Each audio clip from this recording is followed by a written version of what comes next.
Então, hoje o objetivo, eu convido o Leonardo para fazer a leitura de uma mensagem para nós. Por que está guardando tantas coisas inúteis? Para que tanta coisa em seus armários, quando seus irmãos estão com os deles vazios? Distribua tudo aquilo que ele não está servindo, para que sua alma não fique pesada demais quando se afastar da terra. O coração do homem está onde está seu tesouro. Se você juntar muitas coisas inúteis, a elas poderá permanecer preso, sem conseguir alçar voo para as regiões bem-aventuradas. Então, agora eu passo a palavra para o nosso irmão Walter, que vai fazer a exposição. Meus irmãos, minhas irmãs, boa noite. Uma noite de agradecimento por nos encontrarmos mais uma vez nesta casa, neste pronto-socorro, neste espaço onde vamos aplicar, através do conhecimento, a energia necessária para renovar as nossas forças, nesse embate diário em busca da nossa evolução. A sociedade que há 70 anos se propõe a este trabalho, de onde nós somos, eu digo, soldados do bem, soldados da paz, soldados das leis morais. Nós somos espíritas. Precisamos ser, não apenas estar espíritas. O tema de hoje nos leva de imediato, meu caro irmão Dorval, a uma questão. Estamos preparados para a batalha que se aproxima com mais cuidado? Por que eu falo batalha? Em seguida nós vamos ver o porquê da batalha e porque nós somos soldados neste embate. Já adiantando que a doutrina espírita nada proíbe, ela alerta das circunstâncias, das responsabilidades, das possibilidades. Nosso livre-arbítrio, que a chave está conosco. O Espiritismo não estimula, mas não condena, porque nós precisamos enfrentar estas encruzilhadas. Eu trago para essa noite alguns textos de obras básicas, de obras do Espiritismo e de palestras da irmã Célia Trigo, lá da cidade do Rio de Janeiro, a cidade onde sabemos que a festa carnavalesca existe com bastante ímpeto, com bastante força, com bastante tradição. E para começar esse processo de análise dessa festa espiritual, dessa festa divina, o porquê desta denominação, nós precisamos relembrar o básico, nós que somos espíritas, que o mundo terreno, esse mundo da carne, é uma cópia, tá, do mundo espiritual. E nós sofremos por isso influências cotidianas, rotineiras, no mundo espiritual. Por quê? Voltando ao beabá da doutrina, nós somos espíritos numa vestimenta, passando por uma escola, passando por um processo. Então, nada mais sensato de que estejamos ligados com o plano espiritual. Nossa obra básica, o Livro dos Espíritos, lá na questão 459, ela vai nos dizer o seguinte, na questão 459, vejam bem, influem os espíritos em nossos pensamentos e nossos atos? Questão básica, certo? Questão básica. Poderíamos dizer assim, questão trivial, todos nós sabemos, mas não custa relembrar. Os espíritos vão nos dizer, sim, influem muito mais do que imaginais. Influem a tal ponto que, de ordinário, são eles que vos dirigem. Ponto 1. A influência do mundo espiritual. Questão 466. Por que então permite Deus que espíritos nos hesitem para o mal? E respondem os espíritos a questão levantada por Kardec. Os espíritos imperfeitos são instrumentos próprios a pôr em prova a fé e a constância dos homens na prática do bem. É uma prova necessária. Por isso essa influência. E como espírito que és, tens que progredir na ciência do infinito, através da fé e da prática do bem. Daí, o passares pelas provas do mal para chegares ao bem. Mas Porto Alegre, tem que ver o mal e o bem da questão do carnaval. Vamos chegar lá. Dizem os espíritos ainda na mesma questão: a nossa missão consiste em te colocarmos no bom caminho, desde que sobre ti atuam influências más, é que as atrai, desejando o mal. É preciso que eu deseje, é preciso que eu queira, é preciso que eu coloque em funcionamento um gatilho. Está aqui, de querer, não vão faltar, né? Não vão faltar eles para nos ajudar, mesmo para o mal. Porquanto os espíritos inferiores correm a te auxiliar, logo que desejes praticá-lo. Aquela questão, principalmente de quem atua no direito penal, no júri, daquele réu sendo julgado por assassinato, em que ele diz: foi um momento de loucura, cidadão do bem, que nunca tinha nenhum no currículo dele nenhum ato insano, e de repente comete uma discussão, seu juiz, aquela hora me deu a vontade de matá-lo. O gatilho foi disparado, a vontade foi aberta a ponteira, não faltaram entidades para auxiliá-lo a praticar o mal. Então terás em torno de ti uma nuvem de espíritos a te alimentarem no íntimo esse pendor. Mas outros também te cercarão, esforçando-se por te influenciarem para o bem, o que restabelece o equilíbrio da balança e te deixa senhor dos teus atos.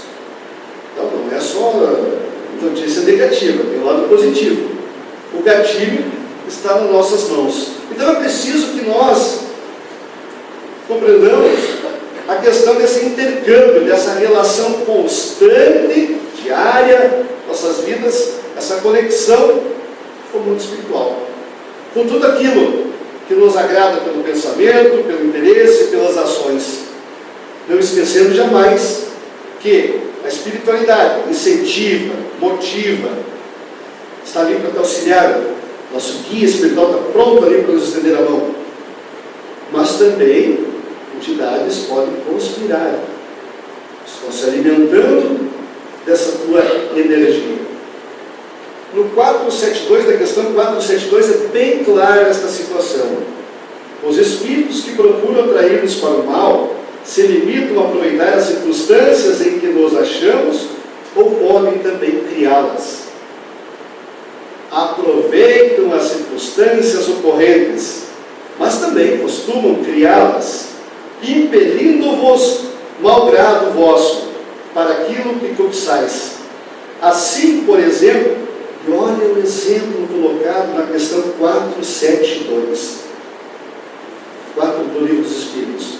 Uma questão atualíssima, quando a gente fala principalmente da questão da ética, da corrupção, aonde que ela brota, aonde que ela nasce, ela nasce no íntimo de cada um de nós. Olhem o que os Espíritos nos dizem. Assim, por exemplo, enquanto um homem no seu caminho certa quantia, não penses tenha sido os Espíritos que trouxeram para ali, mas eles podem inspirar o homem a ideia de tomar aquela direção e sugerir-lhe, depois de se apoderar da importância achada, ficar do que não era seu. Eu lembro do exemplo do cidadão que era zelador, parece um metrô do Rio São Paulo, e achou $10 mil numa maleta. Imediatamente dono e a entregou para o dono. $10.000. Para o zelador, ganha pouco mais de um salário mínimo. Onde estava o gatilho? A conduta. Acionou o gatilho da má conduta? Não. A conduta ética, a conduta moral. E aí nós vamos pensar, mas a oportunidade estava ali. Os maus espíritos poderiam influenciá-lo. Fique com essa maleta. Tu precisa. Compra aquilo que você necessita para a tua casa. Leva um pouco mais de conforto material. Certamente não faltaram esses irmãos, mas a conduta dele o levou a ouvir o outro lado, o lado bom, o lado do bem, o lado da lei moral. Só para termos uma ideia da influência do mundo espiritual na nossa vida. Mas fortalece. E como é que nós vamos enfrentar isso? Sábado, a Claudilene nos apresentou um momento inspirador quando falava da conduta espírita. Tudo aquilo que afronta a moral, a ética, os princípios, os ensinamentos de Jesus, tudo aquilo que afronta a moral, a ética, ativa o lado sombrio do plano espiritual. Aqueles nossos irmãos desencarnados que ainda não aceitaram a condição, se rebelam, não aceitam a luz. Nós temos diversos exemplos, até dos irmãos que atuam nesta casa, no socorro espiritual, na enfermagem espiritual, seguidamente se confrontam com esses nossos irmãos, porque eles mais dizem: não vou deixar, não vou mudar, não vou largar ele, eu quero destruir. Ainda não encontraram a luz. E é preciso então que todos nós lembramos que aquilo que abraça, dá aconchego à lei moral, fortalece a nossa conduta, fortalece as equipes de socorro. Por isso eu falei em batalha espiritual. A oração, a bondade, a caridade, o amor ao próximo, são ações, são pensamentos que vão nos fortalecer e fortalecer esses irmãos que estão em constante luta. Quando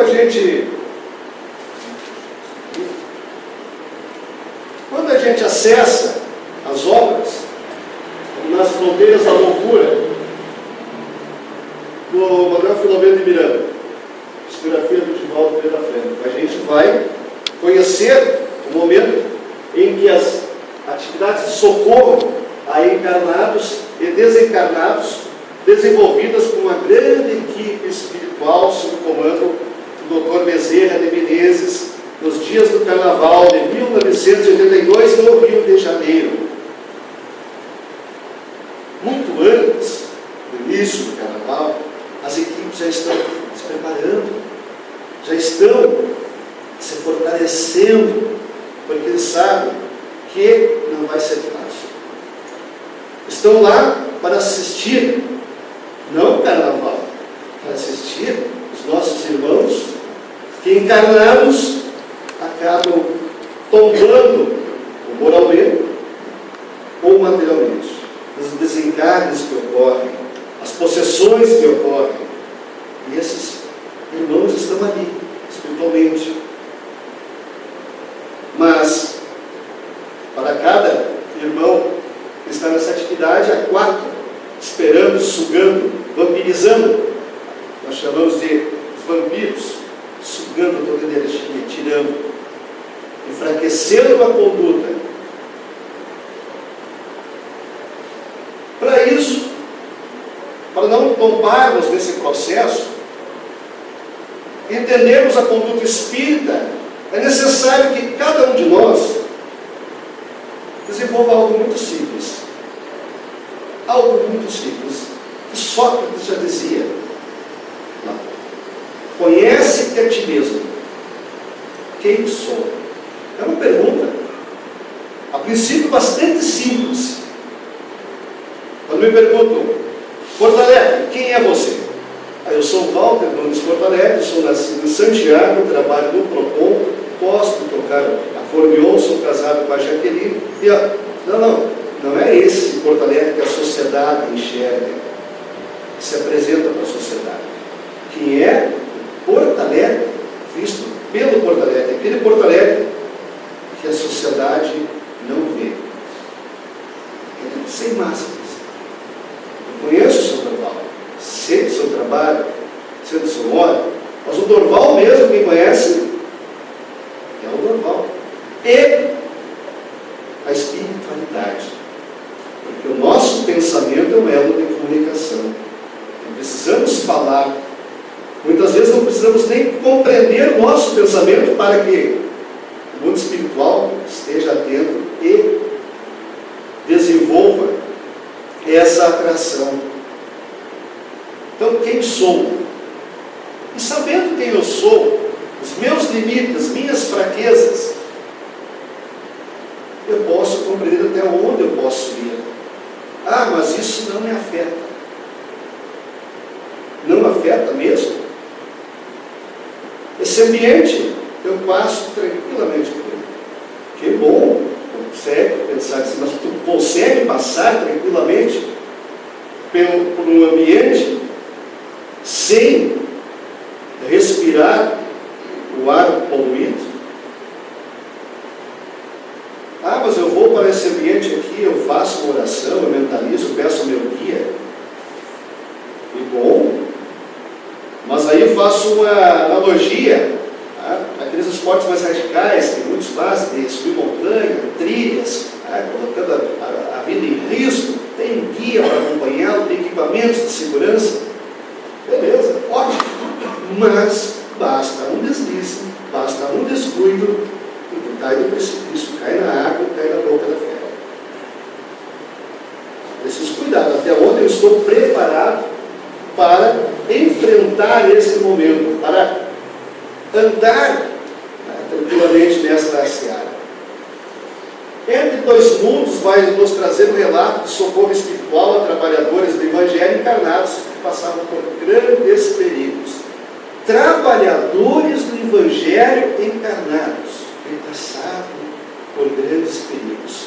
E aí nós nos perguntamos, se trabalhadores do Evangelho passam por grandes perigos, o que dizer? O que dizer de quem ainda não decifrou, ainda não compreendeu, ainda não conheceu as leis morais e as condutas?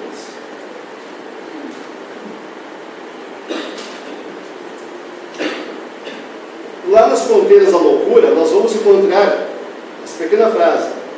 É diáfana, é leve, é tênue, a linha divisória entre a saúde e o desequilíbrio.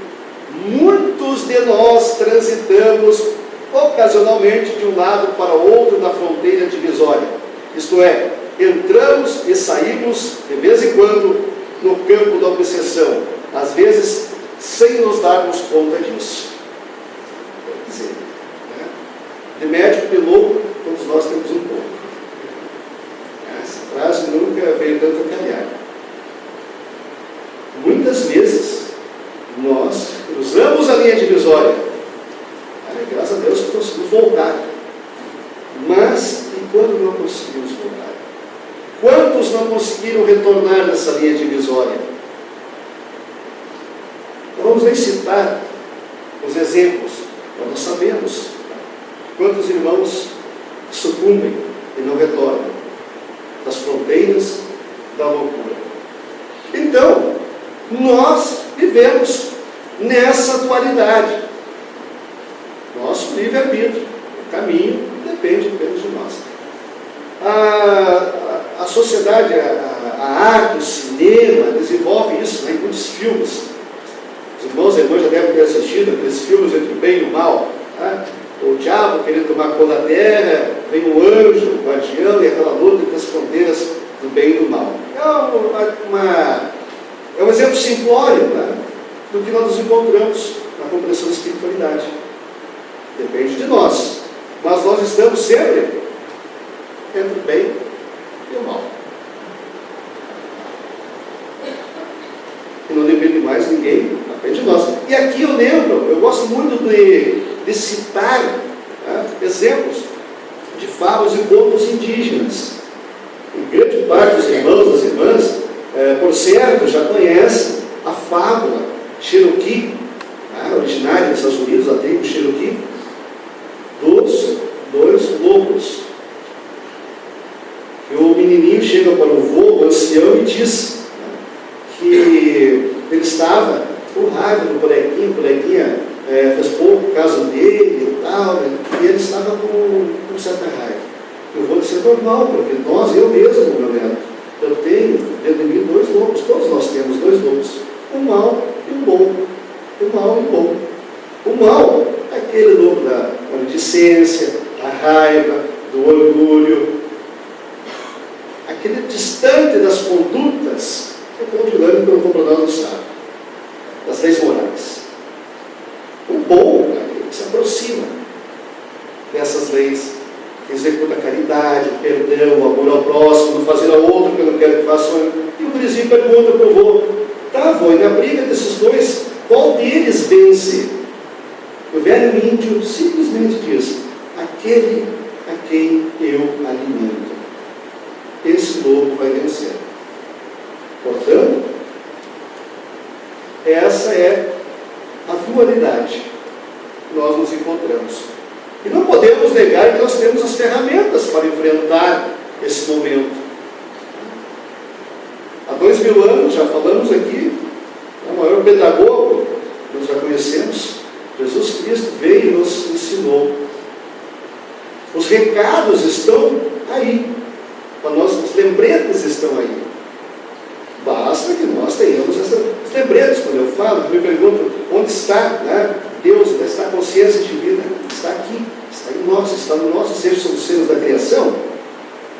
A Bíblia, o Evangelho, a Torá, o Alcorão, são como aqueles lembretes que a gente coloca na geladeira para não esquecer dos compromissos. Da saída, tenho que comprar tomate. Dá uma olhada, opa, está aqui. O lembrete está aqui, o recado está escrito, está no papel.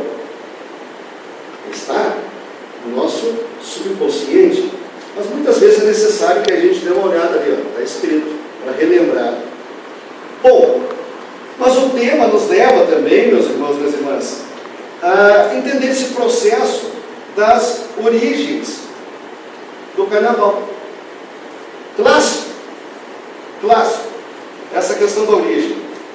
Nas festas populares dos povos bem antigos, se entregavam aos prazeres coletivos,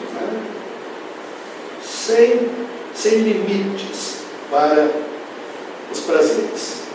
Nas festas romanas, chamadas Saturnália, em honra ao deus Saturno, que muitos dizem que é a origem do Natal. 17 a 24 de dezembro. Há 3 séculos da era cristã, festa, danças, os ricos e os pobres se divertindo, os senhores serviam aos seus servos, era uma festa geral. E muitas vezes a imolação ocorria, se matava alguém um pouco, porque nós precisamos entender que antes do cristianismo, Roma, a cultura pagã, a crença pagã. Então, essa é nada mais natural para a história que isso ocorresse naquela época. Mas de lá que começam as festividades. A igreja tenta modificar isso, interferir, traz o Natal para essa época. E aí eu faço uma comparação. Ficou uma situação bem próxima da nossa existência, de contemplar a nossa existência. O Carnaval veio para dezembro. E aí todos nós aqui, vamos relembrar o Natal em dezembro. O Natal em dezembro, aquela família reunida. Apesar que o Papai Noel também é questão comercial, mas a figura de Jesus, o nascimento, a espiritualidade. Logo em seguida, o ano novo, a festa, e já o olho para o próximo ano, aí vão mudar, as coisas vão acontecer e tal, e já vem o carne e nada vale, vem o carnaval. Carnaval direto. E aí, enterra os ossos, as cinzas, guarda inteira. Agora eu preciso preparar, porque e Cristo vai morrer logo adiante. Então, nascimento, festa, no largo e a morte de Cristo.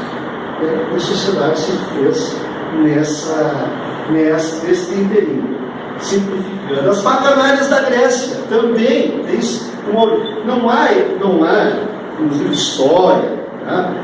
Alguma classificação direta. Esta foi a origem do carnaval. São várias situações que levam a crer na existência do carnaval. As bacanárias da Grécia também, tá, homenageavam o deus Dionísio, o deus do vinho. Quando a colheita lá, as uvas, a fabricação do vinho, acontecia a bacanária. Prazer, orgia, desregramento, crimes, e começaram a ocorrer conspirações políticas também. E aí, o senador Tito Livio, né, publicou um decreto proibindo essas bacanárias. O povo saía para a rua e quebravam tudo, não tinha limite. Tito Livio, decreto. Muitos foram executados por desrespeitar esse decreto do senador romano. As mulheres eram chamadas de menades, quer dizer, furiosas. Então vamos imaginar a situação das bacanárias lá na Grécia. Então, tendo origem aí do carnaval, as origens, as diversas origens. Essa situação está lá nas fronteiras da loucura, quando Messias Menezes nos diz. Também, o que é carnaval para os historiadores? De carnavalem, significa o prazer da carne. Prazer da carne. E aí volta a dizer, né? Para quem não está preparado, para quem não está com a compreensão total da questão espiritual, das influências, tá? O materialismo, a carne e o espiritual, zero. Ou de carros navais, carro com enorme tonel que distribuía vinho ao povo, no culto ao deus Dionísio. Também o latim, carnivale, ou seja, a deus carne, corresponde aos dias de folguedo anteriores à quarta-feira de cinzas. E um período de certa permissividade associado ao uso de máscaras transformadoras. Olha os temas, olha a origem das palavras, como surgiu. Então não tem nada de inocente na origem do carnaval. Vai ganhar outro aspecto chegando ao Brasil? Vai. Roberto da Mata, um antropólogo, ele escreve em 1979 um livro chamado Carnaval, Malandros e Heróis. Vai explicar a nossa sociedade brasileira, a nossa formação do povo brasileiro em relação ao carnaval. E ele integra nesse estudo dele algo interessante, né, que vem ao encontro do que nós estamos falando. Que o povo brasileiro nunca foi partícipe das decisões de governo. Então Pedro fez a independência, o povo não participou da independência. Fizeram a proclamação da República, o povo não participou acordou no outro dia para o jornal, é a República, pronto. Vargas tomou o poder em 30, o povo não participa do processo. E assim, para combater isso, para dizer que não está satisfeito, o povo não vai ganhar, mas o que o povo brasileiro faz? Vai se divertir, vamos para a rua, né? Porque o governo está nos roubando, porque está acontecendo. Não vai mudar a situação, eu vou para a rua. Em cidades aí que ficam 30 dias pulando o carnaval. 1 milhão de pessoas na rua. E aí vem aquela questão econômica, né? Os hotéis lotados, vende-se bebida alcoólica, uma série de questões que vêm ao largo do festejo do carnaval. E no Brasil se disseminou essa ideia, né, do verdadeiro, com todo respeito à atividade circense, né, pão e o circo, infelizmente. Mas também nas fronteiras da loucura nós vamos encontrar esse trecho que nos fala aquilo que eu já disse anteriormente, as faixas, né, a razão do carnaval, expressiva faixa de humanidade terrena. Nós transitamos entre os limites do instinto e os pródromos da razão, mais sequiosos de sensações do que ansiosos pelas emoções superiores. A humanidade ainda não contempla a beleza, um nosso lar, da vida espiritual. O que nos atrai é aquele colorido, é a magia do corpo em movimento, da dança, do canto, do festejo, da bebida, dos prazeres.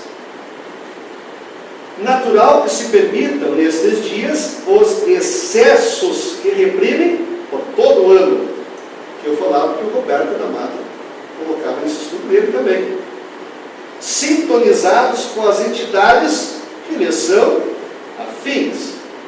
É de lamentar, porém, que muitos se apresentam nos dias normais como os discípulos de Jesus. Então, sou discípulo de Jesus, mas nessa aí vou dar uma folga, né? Vou dar uma folga para a Bíblia, para o Evangelho. Afinal de contas, são só 5 dias de carnaval. É de lamentar. E as faixas vibratórias vêm ao encontro disso. Nós falávamos anteriormente. Também nas fronteiras da loucura. Manuel Miranda vai nos dizer claramente: logo depois que eu retornar à vida espiritual, percebi haver em torno da Terra, a crosta terrestre, muito próximo da crosta, faixas vibratórias concêntricas, concentradíssimas, que a envolviam, desde as mais condensadas, próximas da área física, até as mais sutis, distanciadas do movimento humano na crosta. E olha aí, são vitalizadas pelas sucessivas ondas mentais dos habitantes do planeta, que de alguma forma sofrem-lhes a condenação perniciosa. Quer dizer, sucessivas ondas mentais, que nós já falamos e vamos revisar novamente. Nosso pensamento, nossa mente, nosso cérebro tem poder. Nós somos criação divina, nós somos energia espiritual. Eu penso, eu penso, logo existo. Há um conto de um rapaz que vinha pela floresta e, cansado, sem água, ele deita à sombra de uma árvore. Ele acorda e percebe que ele está à sombra da árvore dos desejos. E a árvore lhe diz: o que tu quiseres, tipo a lâmpada mágica do gênio, lhe será dado. Ele diz: pá, quero dinheiro, muito dinheiro. Imediatamente, dinheiro, malas de dinheiro, tipo aquelas malas que encontraram no apartamento lá no deputado.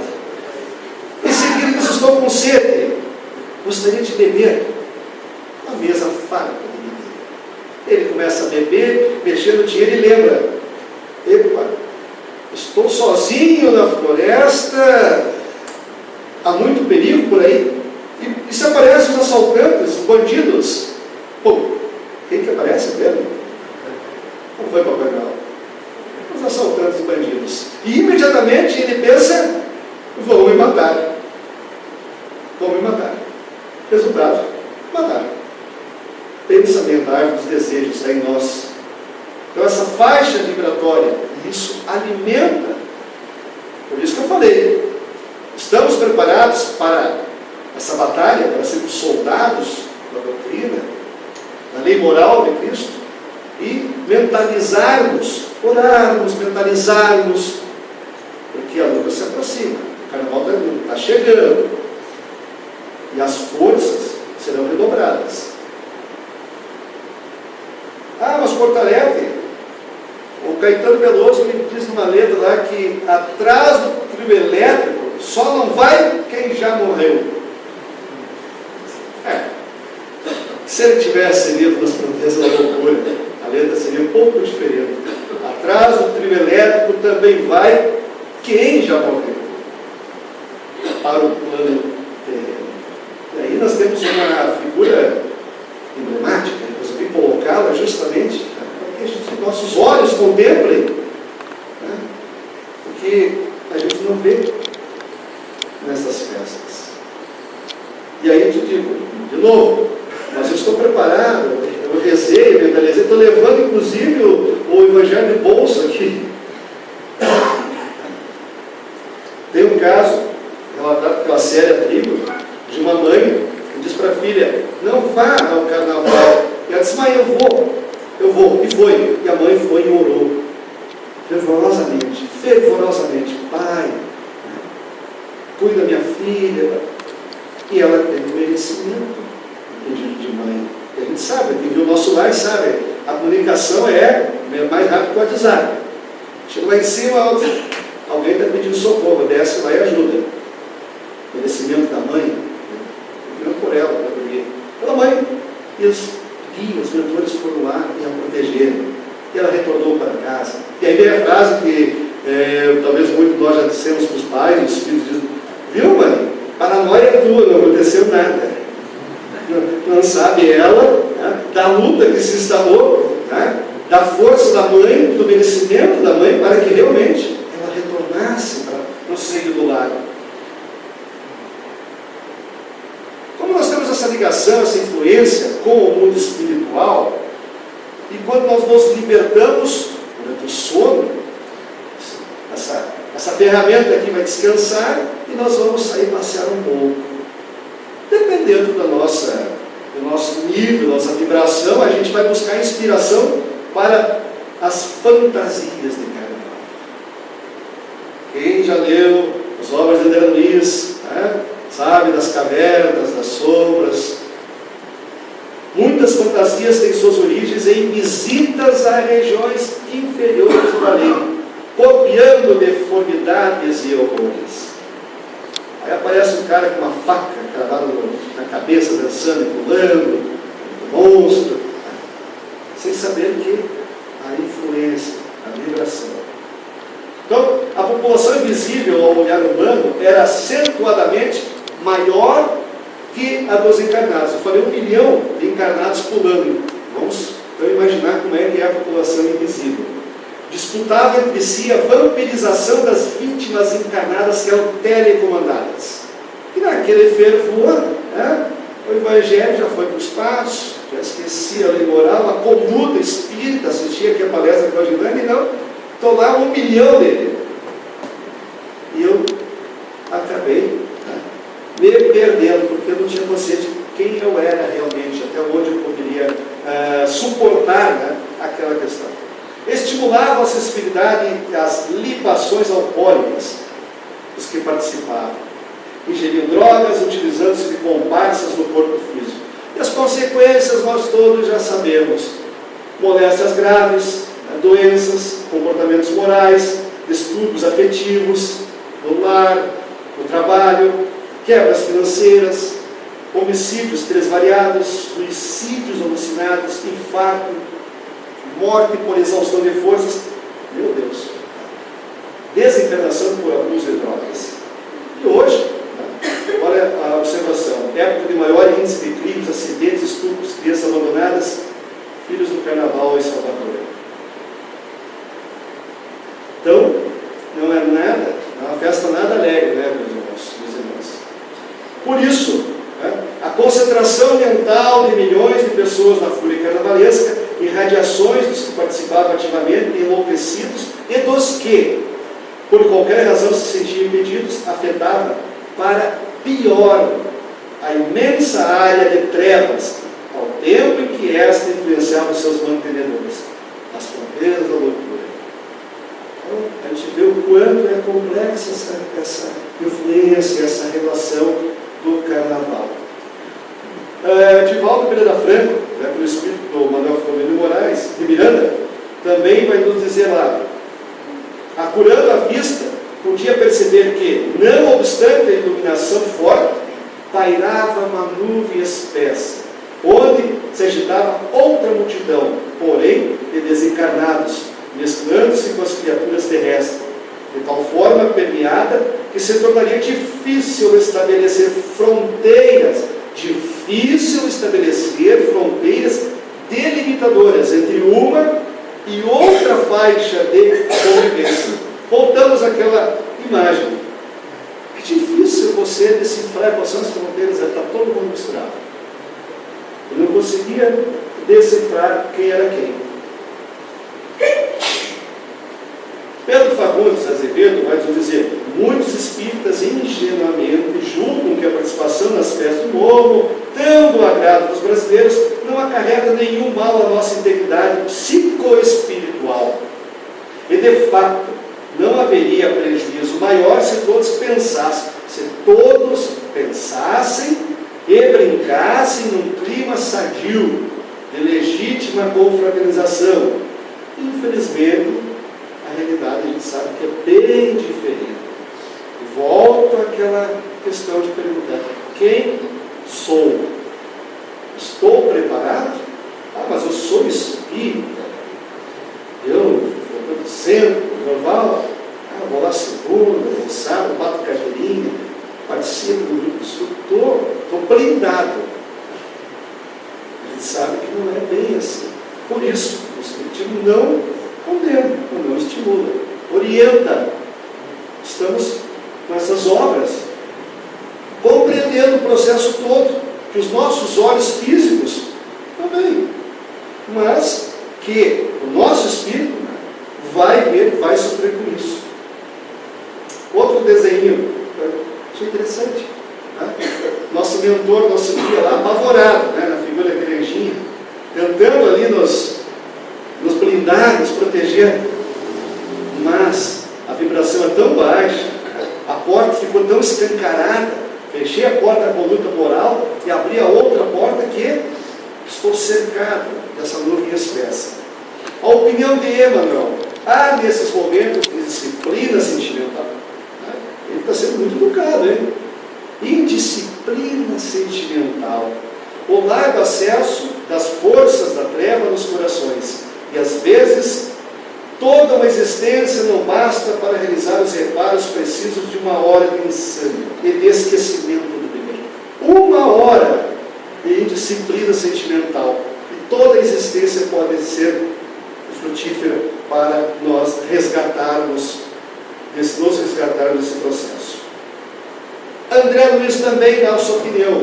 O espírita deve afastar-se de festas lamentáveis, como aquelas que assinalam a passagem do carnaval, inclusive as que se destaquem pelos excessos de gula, desregramento, manifestações exteriores espetaculares. Está aconselhando, não faça, cuidado. E a gente escolhe que lado a gente vai adentrar. Temos tudo bem e mal, dos dois lados. Mas a espiritualidade quis assim, não. Mas estava esperando a tua decisão. Estava esperando o teu querer. O que eu fiz? O que eu pedi? Qual foi o meu desejo? Mas está lá, pronta, para agir. Não pode interferir no nosso livre-arbítrio. Pode nos socorrer. Mas nós precisamos querer isso, nós precisamos pedir. E aí, Portolete, como é que a gente faz? Basicamente, simples. Eu trouxe aqui como elevar o padrão vibratório. Tenha fé em si mesmo. Ou seja, tenha fé em Deus. Somos filhos de Deus, filhos da criação divina. Vamos ter fé, vamos acreditar que nós podemos ser superiores a essas encruzilhadas, esses maus caminhos. Ou ore e vigie seus pensamentos, né? Jesus dizia: vigiai e orai. Não é vigiai e orai. Mas não é vigiar vizinho, não é vigiar o próximo, né? A gente tem essa tendência, né, de saber mais do próximo do que de nós mesmos. Aquela questão do quem sou. Quando eu pergunto quem tu é, faço uma relação de virtudes minhas, que o caderno é pouco. E os teus defeitos, aí 3, aí talvez 4. Né? E quando eu vou analisar o outro, aí inverno. As virtudes, 3. Os defeitos do outro, o caderno vai ser pouco. Então, vamos vigiar e vamos orar. Os nossos pensamentos são gatilhos. Pratique a sua reforma íntima. Conheça-te a ti mesmo. Saiba o que tu quer, qual é o teu objetivo. Pratique a caridade do desprendimento. A leitura que o Leonardo nos fez agora há pouco. Desprendimento. Prática do Evangelho no lar. Trazer a luz para dentro de nossas casas. Evite a maledicência. Acredite nas suas intuições. Evite a raiva, as emoções negativas. Seja gentil, amável, misericordioso. Elevou o padrão vibratório. E aí, quando nós chegarmos nessa situação, quer, posso, o bem e o mal, tudo me é lícito, dizia Paulo de Tarso, mas nem tudo me é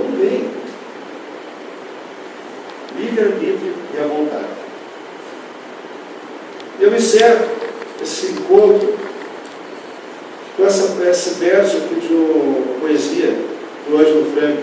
É aqui, ó, junto ao chapéu, que se encarrega o pensar, que se analisa o sentir e os rumos para ser tranqueado. Aqui se esconde o sentido de tudo que o homem faz. Eu não esconde dos outros aqui, ó. E se define a vergonha que a cara pode estampar.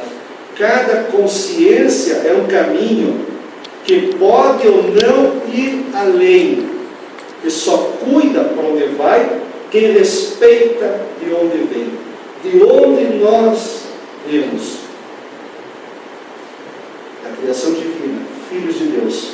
Então, vamos respeitar a nossa origem.